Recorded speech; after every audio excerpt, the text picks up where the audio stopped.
ನೋಡಿ fish ಪಾಂಡ್ಗೆ bird nets ಹಾಕೋದಕ್ಕೆ ತಂತಿ ಕಟ್ತಾ ಇದ್ದೀವಿ. ಆ್ಯಕ್ಚುಲಿ ತಂತಿನ ಯಾವ ಥರ ಕಟ್ಕೋಬೇಕು ಅಂದರೆ ನೋಡಿ, ಈ ಥರ ಬಾಕ್ಸ್ ಕಟ್ಕೊಂಡ್ರೆ ಬೆಸ್ಟು. ನೋಡಿ, ಇದೊಂದು ಲೈನ್ ಬಂದೈತೆ, ತಿರುಗಿ ಇಲ್ಲೊಂದು ಲೈನು, ಇಲ್ಲೊಂದು ಲೈನ್. ನೋಡಿ, ಈ ಥರ ಬಾಕ್ಸ್ ಕಟ್ಕೊಂಡ್ರೆ ತಂತಿನೂ ಗಟ್ಟಿ ಇರ್ತೈತೆ. ಮತ್ತು ತಿರ್ಗಾ ಫಿಶ್ ಪಾಂಡ್ಗೆ ಇದು ನಾವು ಬರ್ಡ್ ನೆಟ್ಸ್ ಹಾಕ್ತೀವಲ್ಲ, ಬರ್ಡ್ ನೆಟ್ಸೂ ಕೂಡ ಕೆಳಗಡೆಗೆ ಜೋಲ್ ಬಿಡೋಲ್ಲ, ಅಂದರೆ ಇಲೆ ಬಿಡೋದಿಲ್ಲ.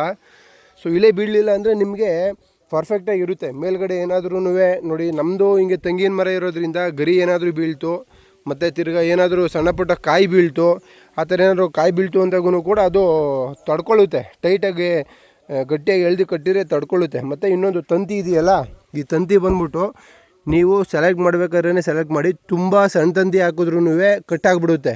ಸ್ವಲ್ಪ ಜಾಸ್ತಿ ಇರೋ ತಂತಿ ಹಾಕಿದ್ರೆ ನಿಮಗೆ 100% ಅದು ಕಟ್ಟಾಗೋದಿಲ್ಲ, ಜೋಲು ಕೂಡ ಬೀಳಲ್ಲ ಕೆಳಗಡೆಗೆ. ನೋಡಿ,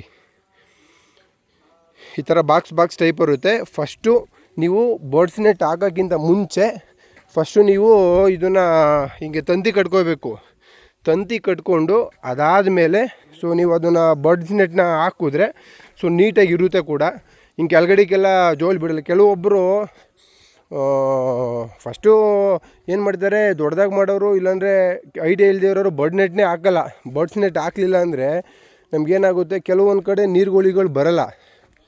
ನೀರುಗಳಿಗಳು ಏನಾದ್ರೂ ಬಂದವು ಅಂದರೆ ಒಂದು ಸತಿ ಪಾಠ ಆಯಿತು ಅಂದರೆ ಅದು ಇಡೀ ಫ್ಯಾಮಿಲಿನೇ ಕರ್ಕೊಂಬಂದ್ಬಿಟ್ಟು ಬರೋ ಮೀನುಗಳೆಲ್ಲ ತಿಂದಾಕ್ಬಿಡುತ್ತೆ. ಸೊ ಅದಕ್ಕೇ ಬರ್ಡ್ಸ್ ನೆಟ್ ಹಾಕಿ ಮಾಡೋದು 100% ಉತ್ತಮ. ನಾವು ಅಷ್ಟು ಕಷ್ಟಪಟ್ಟು ಹಿಂಗೆ ಫಿಶ್ ಪಾಂಡ್ ಓಡಿಸಿ ಟಾರ್ಪಲ್ ತಂದು ಹಾಕಿ ಏನೇನೋ ಸಿಸ್ಟಮೆಲ್ಲ ಇನ್ಸ್ಟಾಲ್ ಮಾಡಿ ನಾವು ಮೀನು ಮರಿಗಳನ್ನ ತಂದುಬಿಟ್ರೆ ನೀಟಾಗಿ ಅವು ತಿನ್ಕೊಬಿಡ್ತವೆ. ಯಾವ ನೀರುಗೋಳಿಗಳು, ಕೊಕ್ಕರೆಗಳು, ನೀರುಗೋಳಿಗಳು ಅವೆಲ್ಲ. ಬರ್ಡ್ಸ್ ನೆಟ್ ಹಾಕಿಲ್ಲ ಅಂದರೆ ನಮ್ಮ ಕಡೆ ಕೊಕ್ಕರೆಗಳ ಕಾಟ ಮತ್ತು ನೀರುಗೋಳಿಗಳ ಕಾಟ ಜಾಸ್ತಿ. ಸೊ ನಾನು ಅದಕ್ಕೆ ಏನು ಮಾಡ್ತಾಯಿದ್ದೀನಿ, ಬರ್ಡ್ಸ್ ನೆಟ್ ಹಾಕಲೇಬೇಕು ಅಂದ್ಬಿಟ್ಟು ಹಾಕ್ತಾಯಿದ್ದೀನಿ. ನಮ್ಮದು ತೋಟ ಬೇರೆ ಅಲ್ವಾ, ಕೊಕ್ಕರೆಗಳು ಮೇಯಕ್ಕೆ ಬರ್ತವೆ. ಸೊ ನಾವು ಯಾವಾಗಲೂ ಕಾಯ್ಕೊಂಡೇ ಇರೋದಕ್ಕಾಗಲ್ಲ. ಆ ಇಂಟೆನ್ಷನಿಂದ ಏನು ಮಾಡ್ತಾಯಿದ್ದೀವಿ, ಬರ್ಡ್ಸ್ ನೆಟ್ನ ಹಾಕ್ಬಿಡ್ತಾಯಿದ್ದೀವಿ. ಸೊ ಇವಾಗ ಆ್ಯಕ್ಚುಲಿ ತಂತಿ ಕಟ್ಟಾಗಿದೆ ನೋಡಿ, ಅಲ್ಲಿದೆ ಬರ್ಡ್ ನೆಟ್ಟು. ನಾನು ಲಾಸ್ಟ್ ವೀಡಿಯೋದಲ್ಲಿ ಹೇಳಿರೋ ಪ್ರಕಾರವೂ ಅಷ್ಟೇನೆ, ಬರ್ಡ್ಸ್ ನೆಟ್ನ ನೀವು ಅನ್ಬಾಕ್ಸ್ ಮಾಡಬೇಕಾದ್ರೆ ನೀಟಾಗಿ ಅನ್ಬಾಕ್ಸ್ ಮಾಡಿದ್ರೆ ಮಾತ್ರನೇ ನಿಮಗೆ ನೀಟಾಗಿ ಈ ಥರ ಇನ್ಸ್ಟಾಲ್ ಮಾಡೋದಕ್ಕೆ ಆದ್ರೂ ಆಗೋದು. ಸೊ ನೀವೇನಾದರೂ ನೀಟಾಗಿ ಅನ್ಬಾಕ್ಸ್ ಮಾಡಿಲ್ಲ ಅಂದರೆ 100% ನೀಟಾಗಿ ಅದನ್ನು ಇನ್ಸ್ಟಾಲ್ ಮಾಡೋದಕ್ಕಾಗಲ್ಲ. ಸೊ ಎಲ್ಲ ಸುತ್ತಾಕೊಂಬಿಡುತ್ತೆ. ಸುತ್ತಾಕೊಂತು ಅಂದರೆ 100% ಎಲ್ಲ ಡಬಲ್ ವರ್ಕ್ ಆಗಿಬಿಡುತ್ತೆ. ಸೊ ದಯವಿಟ್ಟು ನೋಡ್ಕೊಂಡು ಮಾಡಿ. ಈ ಥರ ತಂತಿ ಕಟ್ಕೊಂಡು ನೀವು ಆಫ್ಟರು ಬರ್ಡ್ ನೆಟ್ನ ಹಾಕೋದು ಉತ್ತಮ. ಇಲ್ಲ ಹಂಗೆ ಹಾಕ್ತೀರಾ ಅಂದ್ರೂ ನಿಮ್ಗೆ ಐಡಿಯಾ ಹೆಂಗಿರುತ್ತೆ ನೋಡ್ಕೊಂಡು ಹಾಕಬೇಕು. ಬಟ್ಟು ತಂತಿ ಕಟ್ದಲ್ಲಿ ಏನಾದ್ರೂ ನಾವು ಬರ್ಡ್ ನೆಟ್ ಹಾಕಿದ್ರೆ 100% ಅದು ಸಕ್ಸಸ್ಫುಲ್ ಆಗೋಲ್ಲ. ಕೆಳಗಡೆಗೆಲ್ಲ ಜೋತ್ ಬಿದ್ದುಬಿಡುತ್ತೆ. ಮತ್ತು ಆ ಕಡೆ ಈ ಕಡೆ ಎಳ್ದು ಕಟ್ಟಿರ್ತೀವಲ್ಲ, ಅದು ಥ್ರೆಡ್ಡು ಕಟ್ಟಾಗೋ ಚಾನ್ಸಸ್ ಜಾಸ್ತಿ ಇರುತ್ತೆ. ಸೊ ಒಂದು ಸತಿ ಕಟ್ಟಾಯಿತು ಅಂದರೆ ಇನ್ನೊಂದು ಸತಿ ಎಳ್ದು ಕಟ್ತೀವಿ, ಹಂಗೆ ಕಟ್ಟಾಗಿ ಹೋಗ್ತಾ ಇರುತ್ತೆ.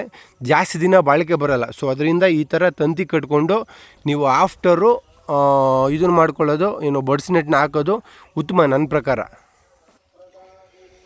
ನೋಡಿ, ನಮ್ಮ ಅಪ್ಪನೂ ನನ್ನ ತಮ್ಮನೂ ಕಟ್ತಿದ್ದಾರೆ ತಂತಿನ. ಆ್ಯಕ್ಚುಲಿ ಸ್ವಲ್ಪ ಟೈಟಾಗಿ ಎಳ್ದು ಕಟ್ಕೊಂಡ್ರೆ ಕೆಳಗಡೆಗೆ ಜೋಲು ಬೀಳಲ್ಲ. ಜೋಲು ಬೀಳ್ತು ಅಂದರೆ ಒಂಥರ ಅದು ನೀಟಾಗಿ ನೋಡೋದಕ್ಕೆ ಫಿಟ್ಟಾಗಿ ಕಾಣಿಸೋದಿಲ್ಲ. ಸೊ ಅದರಿಂದ ನೀವು ಟೈಟಾಗಿ ತಂತಿನ ಎಳ್ದು ಕಟ್ಕೊಂಡ್ರೆ 100% ನೀಟಾಗಿರುತ್ತೆ. ಅದೇ ಒಂಚೂರು ಕೆಳಗಡೆ ಕಟ್ತೀಯ ನೋಡು, ಹೈಟು ಕರೆಕ್ಟಾಗೈತೆ, ಅದಕ್ಕೆ ಕರೆಕ್ಟಾಗೈತಾ?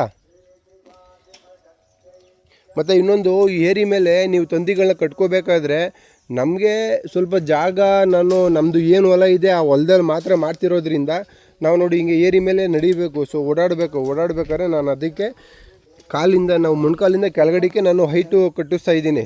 ಸೊ ನೀವು ಕಟ್ಕೋಬೇಕಾದ್ರೆ ಯಾವ ಥರ ಮಾಡ್ಕೋಬೇಕು ಅಂದರೆ, ನಿಮ್ದೇನಾದ್ರು ವಿಶಾಲವಾಗಿ ಜಾಗ ಇತ್ತು ಅಂದರೆ ಒಂದು 8 ರಿಂದ 10 ಅಡಿ ಈ ಥರ ಪೋಲ್ಗಳು ನಿಲ್ಲಿಸಿ, ಇಲ್ಲಾಂದರೆ ದಡಿಗಳು ನಿಲ್ಲಿಸಿ, ಯಾವ ಥರನಾದರೂ ಮಾಡಿ ನೀವು ಹೈಟಿಗೆ, ನಾವು ಒಬ್ಬ ಮನುಷ್ಯ ಇರ್ತಾನಲ್ಲ, ಮನುಷ್ಯನ ಮೇಲ್ಗಡೆಗೆ ಹೈಟು ಕಟ್ಕೊಂಡ್ರೆ ನೀವು ಕೆಳಗಡೆ ಎಲ್ಲ ನೀವು ಮೀನು ನೋಡೋದಕ್ಕಾಗಲಿ, ಮತ್ತು ತಿರ್ಗಾ ಮೀನುಗಳಿಗೆ ಊಟ ಹಾಕೋದಕ್ಕಾಗಲಿ, ಏನಾದರೂ ನೀರು ತುಂಬ ಹಾಕಿರ್ತೀರ, ಸೊ ಅದು ತುಂಬಿದೆ ಅಂತ ನೋಡೋದಕ್ಕೆ ಏನಕ್ಕಾದ್ರೂ ನಿಮ್ಗೆ ಒಳಗಡೆಯಿಂದನೇ ನೀವು ಓಡಾಡ್ಬೋದು. ಸೊ ನಾವು ಆ್ಯಕ್ಚುಲಿ ಏರಿ ಜಾಸ್ತಿ ಇರೋದ್ರಿಂದ ನಮಗೆ ಕರೆಕ್ಟಾಗಿ ನೀರು ನೋಡಿ ಅಲ್ಲಿವರೆಗೂ ಬರುತ್ತೆ. ಸೊ ಇಷ್ಟು ಹೈಟ್ ಬರೋಲ್ಲ. ನಾನು ಅದಕ್ಕೆ ಕೆಳಗಡೆಗೆ ಕಟ್ಟಿಸ್ತಾ ಇದ್ದೀನಿ. ನಮ್ಮ ಫಿಶ್ ಪಾಂಡ್ಗೆ ಹೆಂಗೆ ಅನುಕೂಲ ಆಗುತ್ತೆ ನಾವು ಆ ಥರ ಕಟ್ಸ್ಕೊತಾ ಇದ್ದೀವಿ. ನಿಮ್ಮ ಫಿಶ್ ಪಾಂಡ್ಗೆ ಹೆಂಗೆ ಅನುಕೂಲ ಆಗುತ್ತೆ ಆ ಥರ ನೀವು ನೋಡಿಕೊಂಡು ಕಟ್ಕೊಳ್ಳೋದು ಉತ್ತಮ ಅದು. ಸೊ ನಾನು ಹಿಂಗೆ ಮಾಡ್ತಾಯಿದ್ದೀನಿ ಅಂತ ನೀವು ಹಿಂಗೆ ಮಾಡಬೇಕು ಅಂತ ಏನಿಲ್ಲ. ನೀವು ನಿಮ್ಮ ಫಿಶ್ ಪಾಂಡ್ ಯಾವ ಥರ ನೀವು ಕನ್ಸ್ಟ್ರಕ್ಷನ್ ಮಾಡಿದ್ರೆ ಅದ್ರ ಮೇಲೆ ನೀವು ಅದನ್ನು ತಂತಿ ಕಟ್ಕೊಂಡು ಬರ್ಡ್ ನೆಟ್ನ ಹಾಕ್ಕೋಬೋದು. ಇವಾಗ ನೆಕ್ಸ್ಟು ಅಪ್ಡೇಟ್ ಮಾಡ್ತೀನಿ ಇದನ್ನು, ಬರ್ಡ್ ನೆಟ್ ಓಪನ್ ಮಾಡಿ ಯಾವ ಥರ ಅದನ್ನು ಅನ್ಬಾಕ್ಸ್ ಮಾಡ್ಕೊಳ್ಳೋದು ಅದನ್ನೆಲ್ಲ ಅಪ್ಡೇಟ್ ಮಾಡ್ತೀನಿ. ನಿಮಗೆ ಹೆಚ್ಚಿನ ಮಾಹಿತಿಗಾಗಿ ದಯವಿಟ್ಟು ನಮ್ಮದು ಯೂಟ್ಯೂಬ್ ಚಾನಲ್ ಇದೆ MS ಫಾರ್ಮರ್ಸ್ ಅಂದ್ಬಿಟ್ಟು. ಮೀನು ಸಾಗಾಣಿಕೆ ಪ್ರತಿಯೊಂದು ಮಾಹಿತಿನೂ ನಮ್ಮದು ಯೂಟ್ಯೂಬ್ ಚಾನಲಲ್ಲಿ ಇರುತ್ತೆ. ಫಿಶ್ ಪಾಂಡ್ ಒಡ್ಸೋದ್ರಿಂದ ಹಿಡಿದು ಟಾರ್ಪಲ್ ಹಾಕೋತವಿಂದ ಹಿಡಿದು ಮತ್ತು ಸ್ಲಡ್ ಜಿಮ್ಮಿಂಗ್ ಸಿಸ್ಟಮ್ ಇನ್ಸ್ಟಾಲ್ ಮಾಡೋತವಿಂದ ಹಿಡಿದು ಮತ್ತು ಮೇಲಡಿಗೆ ಬರ್ಡ್ಸ್ ನೆಟ್ ಹಾಕ್ತಾಯಿದ್ದೀವಲ್ಲ ಅದರದ್ದು ಪ್ರತಿಯೊಂದು ನಮ್ಮ MS ಫಾರ್ಮರ್ಸ್ ಯೂಟ್ಯೂಬ್ ಚಾನಲಲ್ಲಿ ಇರುತ್ತೆ. ನೀವು ಸಬ್ಸ್ಕ್ರೈಬ್ ಆಗಿ ಫಾಲೋ ಮಾಡ್ಕೊಳ್ಳಿ, ನಿಮಗೆ ಫುಲ್ ಇನ್ಫಾರ್ಮೇಷನ್ ತಿಳಿಯುತ್ತೆ.